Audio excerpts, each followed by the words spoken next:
Hello and very warm welcome at Amish Cycle 5858. I am Amish Cycle. Foreign news have been reported by American, European, Asian, African, Australian news channels and the news agencies. So please, let's go to the headlines. Now streaming same day with all the breaking news of the day on Disney. Watched most of it. Now on Disney Plus every night. Tonight, breaking news as we come on in the west. Dangerous storms bearing down on both coasts, and an explosion and massive fire at a nursing home turns deadly. The urgent search efforts happening in Pennsylvania at this hour. First responders racing to the scene of a nursing home engulfed in flames. People trapped inside. Aaron Katursky with late details and the images just coming in. The dangerous weather threats as millions hit the roads and the skies for the holiday. Slowing travel, ground stops at some major airports, and in the West, alarming warnings for potentially life-threatening flooding. More than 40 million Americans on alert. Officials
Tuesday night, newly released messages from Jeffrey Epstein reveal about the U.S. president, a former prince, and a disgraced sports star.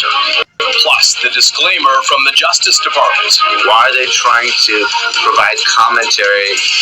Separation anxiety, a campaign to keep Canada together, and the win for Albertans wanting their province to break away. The U.S. administration is very enthusiastic about Alberta independence. Diagnosing autism, the new Canadian program helping families get answers faster. Plus, an offer she could not refuse. We started dating, and after a while, he proposed. The woman who said "I do" to an AI character. Global National with Donna Friesen. Reporting tonight, Anthony Robart. Good evening and thank you for joining us. The U.S. Justice Department has released tens of thousands more documents related to convicted sex offender Jeffrey Epstein. This dump includes multiple mentions of U.S. President Donald Trump and new details on the late financier's associates, but offers little new revelatory information. Candace Cole has our top story tonight. Tuesday's document dump by the Department of Justice shedding more light on the late convicted sex offender Jeffrey Epstein's relationship with President Donald Trump, then Prince Andrew, and Larry Nassar, the U.S. Olympics gymnastics team doctor convicted of sexual abuse. This email from January 2020, labeled Epstein Flight Records, sent from an assistant U.S. attorney, says Trump traveled on Epstein's private jet at least 8 times between 1993 and 1996. Epstein's accomplice, Ghislaine Maxwell, was a passenger on at least 4 of those flights. What this whole thing is with Epstein is a way of trying to deflect from the tremendous success that the Republican Party has. And there's this email, presumably from disgraced former Prince Andrew, sent to Maxwell in 2001. The sender, who appears as the Invisible Man, signs off with A. When you're talking to Ghislaine Maxwell about inappropriate friends and girls in Peru, that either probably means prostitutes or underage girls. The documents also include a disturbing handwritten letter allegedly from Epstein to convicted sex offender Larry Nassar, who is currently serving a life sentence for sexually abusing young female athletes under his care.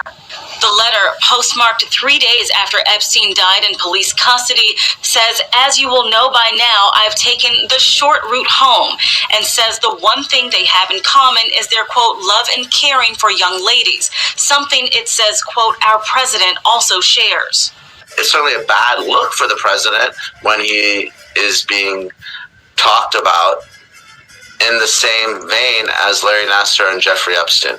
The DOJ is now looking into the validity of that letter. The DOJ also gave a disclaimer saying some of the documents contain sensationalist claims made against President Trump that were submitted to the FBI ahead of the 2020 election. I think the DOJ statement is both problematic and is going to add further fuel to the conspiracy theories that there's some sort of cover-up. Trump has not been charged or found guilty of any wrongdoing at this point in the investigation.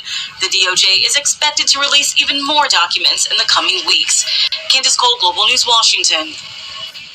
An Alberta separatist group has been given the green light to start canvassing the new year to get its independence referendum question to a vote. So under a new law passed earlier this month, Elections Alberta had no choice but to approve the group's petition, even though a judge had ruled their question was unconstitutional. The York's West reports. We can create so much wealth in this province. It's a last-minute Christmas gift for a movement seeking Alberta independence. Its petition for a referendum on separating from Canada has been approved. What does next year have in store for you? Next year's going to be busy, right? The group will be able to begin collecting. Congresswoman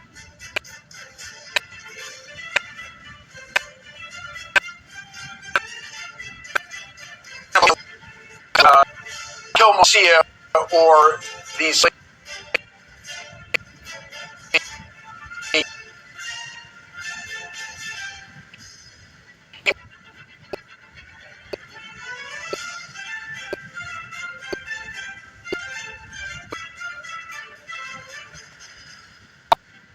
on a couple months, see, I'm very glad the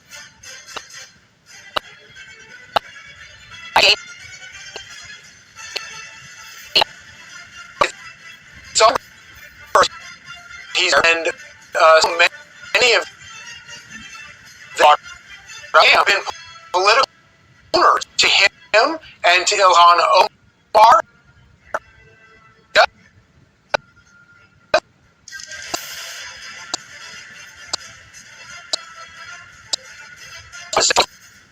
Of these donors, apparently powerful donors, who are managing to get Tim Walz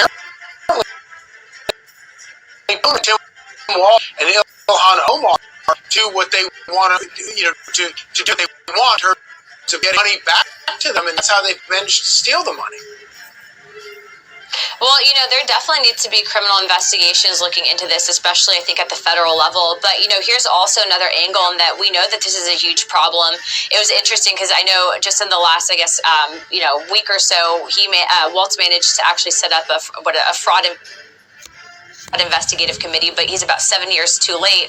I think ultimately what needs to happen is, these members of Congress apply for earmarks, specifically on legislation, and I think that needs to freeze. I obviously think that the DOJ needs to get involved, but it's really disheartening because you actually do see, I can tell you, people across the country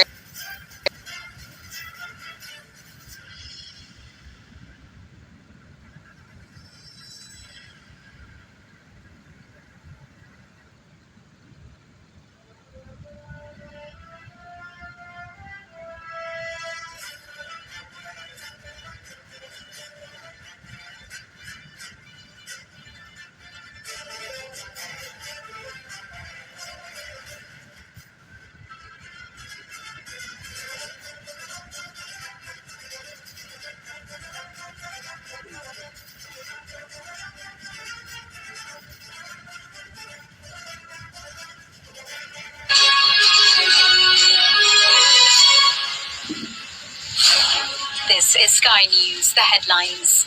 The emails seemingly sent by the former Prince Andrew asking Jeffrey Epstein's girlfriend Ghislaine Maxwell if she's found him some new inappropriate friends. Also released the picture of Epstein just before he died and a postcard which appears to incriminate Donald Trump. The US Department of Justice says the postcard is fake and insists the files contain untrue and sensationalist allegations against the president.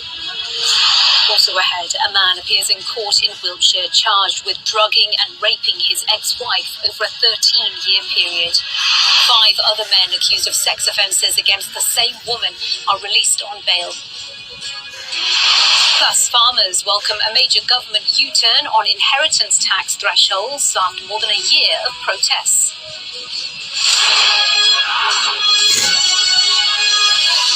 Good morning, welcome to the programme. The US Department of Justice has published the largest bundle of Epstein files so far, with potential implications for both President Trump and Andrew Mountbatten Windsor.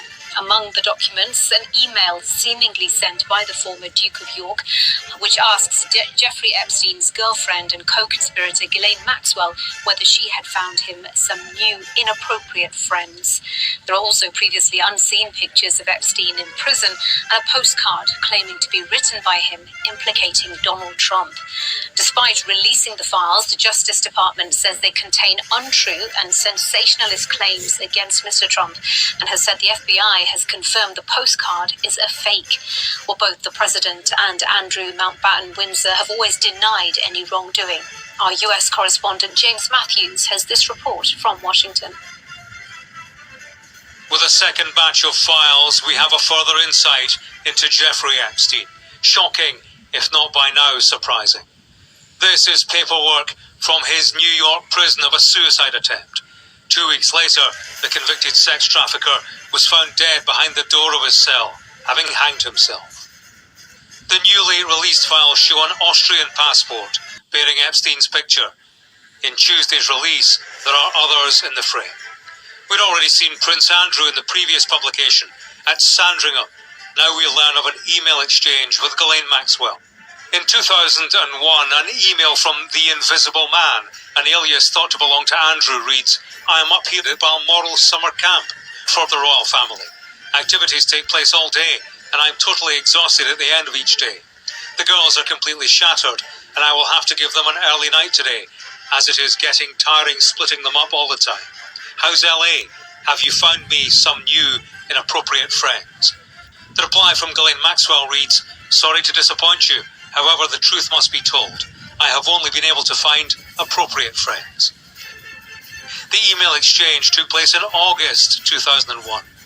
It was in March of that year, 4 months previously, that Virginia Giuffre alleged she was first sexually abused by Andrew. Another email between the pair from March 2002 appears to show Maxwell arranging two-legged sightseeing for Andrew in Peru. She emailed him a copy of what she'd sent to someone else. It read, "I just gave Andrew my view."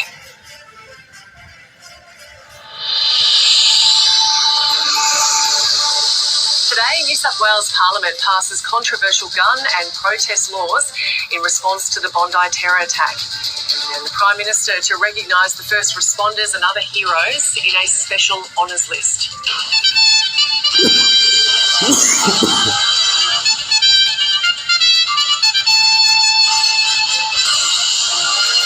Also ahead, the US Justice Department releases another swathe of Jeffrey Epstein files. One is declared a fake. And a severe heatwave scorches WA as Tropical Cyclone Grant strengthens off the northwest coast.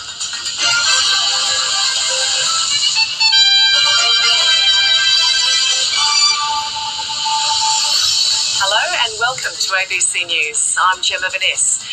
A bill proposing new gun and protest laws has passed the New South Wales Upper House following a marathon debate which stretched into the early hours of this morning. The omnibus bill is aimed at tightening the state's gun laws and gives police the power to ban mass protests for up to 3 months in the wake of a suspected terrorism incident. New South Wales political reporter Alex Lewis has the latest. Well, the Governor is expected to assent to this bill this afternoon, but not all of it will take effect straight away. Firstly, the cap of 4 firearms per person will take effect. However, if for owners who may already have more than that number, they won't fall foul of the law immediately. The government will wait until the federal government brings in the buyback scheme and until that's all set up before those owners are required to surrender their weapons. Another immediate change is the removal of the New South Wales Civil and Administrative Tribunal as a mechanism for appealing a police decision to revoke or refuse a licence, and other changes. Another piece of these reforms involved limiting gun ownership to Australian citizens. That will take effect almost immediately. This follows a lengthy debate in the upper house overnight, which ran until about 3 a.m. The government legislation passed with the backing of the Liberal Party, but the coalition was split on this issue. The Nationals opposed the bill. They opposed what they called arbitrary limits on gun ownership. They were also unhappy with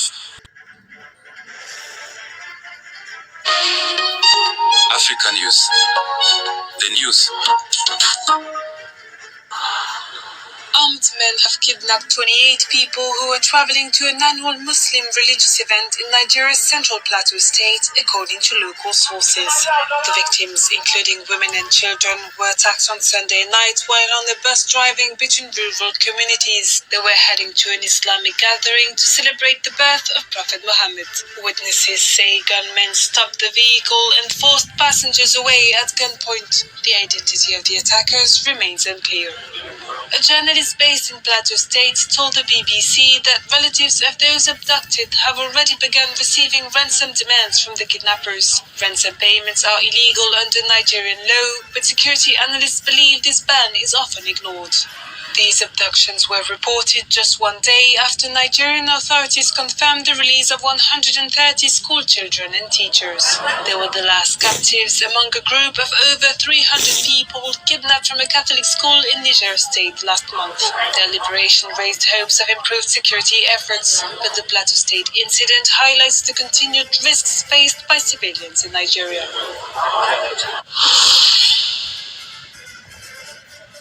The Alliance of Sahel States is taking its next steps towards regional autonomy, with the military leaders of Mali, Niger and Burkina Faso holding high-level talks in Bamako. The second edition of the AES Summit aims to strengthen cooperation within the alliance and reduce reliance on ECOWAS. It focuses on defense and security, development, communication, and counter-terrorism efforts across the three states. Mali, Niger, and Burkina Faso formed an alliance in 2023 and withdrew from ECOWAS last year.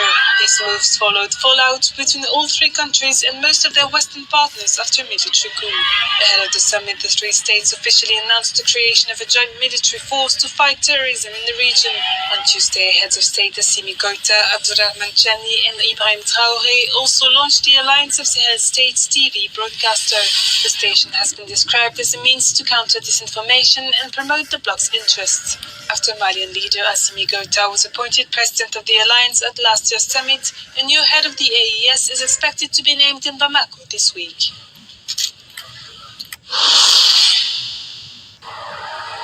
In the Central African Republic, the distribution of voter registration cards is well underway as the general elections are getting closer. In Bangui and in several cities across the country, many citizens have already been able to collect their cards at polling stations since mid-December.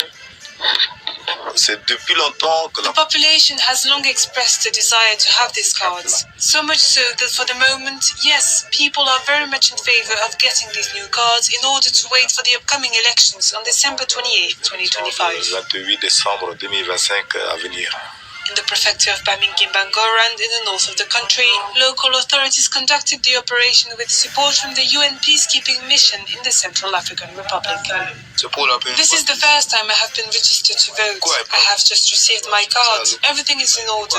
All my information is correct. When I arrived, I brought my birth certificate and they took all my details. They took my picture and then I came back to collect my voter card. I am going to vote. I really want to vote. On December 28, voters will be called to the polls to elect their president and lawmakers, as well as local and municipal leaders. Earlier this month, the UN said this vote could mark a turning point for Bangui after decades of violence. Thank you for watching Amish Shakil 5858. I am Amish Shakil. I hope you will visit again. Have a good life. Bye-bye.